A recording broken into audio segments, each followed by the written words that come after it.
আজ থেকে ঠিক ৫৩ বছর আগে দীর্ঘ ৯ মাস রক্তক্ষয়ী যুদ্ধের পর লাখো প্রাণের আত্মত্যাগ আর ত্যাগ তিতিক্ষার মধ্য দিয়ে স্বাধীনতার সূর্য ছিনিয়ে এনেছিল বীর বাঙালি।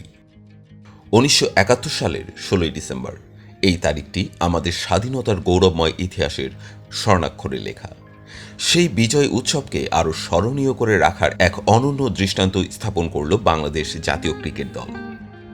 সেন্ট ভিনসেন্টসের আর্নেস্ট ভ্যালি স্টেডিয়ামে ৩ ম্যাচ সিরিজের প্রথম টি-টোয়েন্টিতে বাংলাদেশ ওয়েস্ট ইন্ডিজকে হারিয়ে দেশবাসীকে উপহার দিল ৭ রানের নাটকীয় এক জয়। শেষ ওভারে ক্যারিবিয়ানদের প্রয়োজন ছিল ১০ রান, হাতে ছিল ২টি উইকেট। এমন চরম উত্তেজনার মুহূর্তে বল হাতে দলের হাল ধরেন পেসার হাসান মাহমুদ। প্রথম বলে ১ রান দিয়ে শুরু করলেও দ্বিতীয় বলটিই ছিল ডট। এরপর তৃতীয় বলে পাওয়েলকে ক্যাচ দিতে বাধ্য করেন তিনি। দুর্দান্ত ইনিংস খেলা পাওয়েল ফেরেন ৩৫ বলে ৬০ রান করে। শেষ ৩ বলে ৯ রানের লক্ষ্যে ব্যাট করতে নামা ক্যারিবীয় শেষের সারির ব্যাটসম্যানরা সফল হতে পারেনি। হাসানের দৃঢ়তায় ৭ রানের জয়ের স্বাদ পায় বাংলাদেশ। বাংলাদেশের ইনিংসের শুরুটা ছিল ধীরগতিতেই। প্রথম দিকে উইকেট হারিয়ে ফেলা সফরকারীরা রানের গতি বাড়াতে হিমশিম খাচ্ছিল।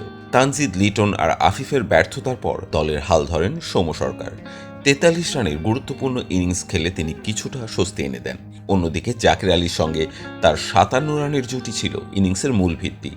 তবে আসল চমক দেখান শামীম হোসেন। ১ বছর পর জাতীয় দলে ফিরে মাত্র ১৩ বলে ২৭ রানের দৃষ্টিনন্দন ইনিংস খেলেন তিনি। বাংলাদেশ শেষ পর্যন্ত ২০ ওভারে সংগ্রহ করে ১৪৭ রান, যা প্রতিপক্ষের জন্য খুব একটা চ্যালেঞ্জিং ছিল না। কিন্তু বাংলাদেশি বোলাররা যেন ভিন্নভাবেই ভাবছিলেন। মাত্র ২ রানে ২ উইকেট হারিয়ে শুরুতেই চাপে পড়ে যায় ওয়েস্ট ইন্ডিজ।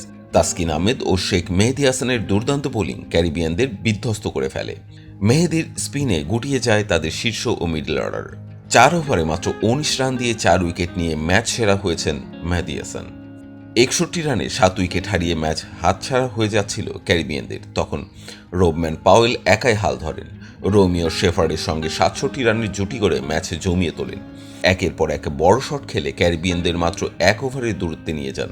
তবে শেষ পর্যন্ত হাসান মাহমুদের ঠান্ডা মাথার বোলিং এবং লিটন দাসের ক্যাচে দক্ষতায় বাংলাদেশের জয় নিশ্চিত হয়। বীরত্বগাথা বিজয়ের এই দিনে ক্রিকেটারদের এমন উপহার চিরদিন মনে রাখবে বাংলাদেশ।